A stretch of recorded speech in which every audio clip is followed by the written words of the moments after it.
Fascia iliaca blocks have potential advantages over femoral nerve blocks.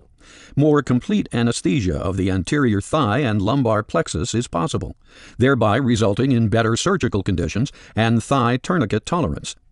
Proximal fascia iliaca blocks are performed in supine position, with a longitudinal plane of ultrasound imaging.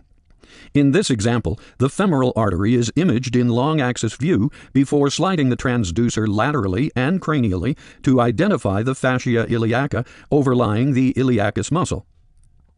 The deep circumflex iliac artery is seen on top of the fascia iliaca, deep to the abdominal muscles. The block needle is inserted in the plane of imaging and directed from distal to proximal. The needle is advanced to pierce the fascia iliaca just distal to the inguinal ligament that forms at the distal end of the abdominal muscles. Tent and recoil of the fascia is often observed as the needle advances through the tissue. Local anesthetic is seen to track over the anterior surface of the iliacus muscle and below the deep circumflex iliac artery. The injection distribution has a crescent shape with well-defined borders.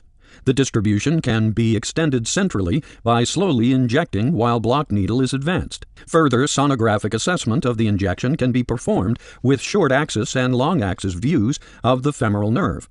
After injection, the distribution is typically seen over the anterior surface of the femoral nerve in short-axis view. Rotating the transducer 90 degrees verifies distribution along the course of the femoral nerve underneath the deep circumflex iliac artery. In some patients, the retroperitoneal course of the iliacus muscle and associated structures can be appreciated with sonography. Care is taken when advancing the block needle in the plane of imaging. The needle is usually not advanced beyond the deep circumflex iliac artery. However, injection of 20 to 30 milliliters of dilute local anesthetic can distribute more proximally.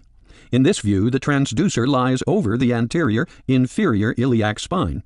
The longitudinal in-plane approach to proximal fascia iliac block is a natural technique for single injections and catheter placement. After this block, the leg should be immobilized because of the extent of motor block. Ultrasound imaging facilitates proximal blocks of nerves of the lumbar plexus from the anterior approach.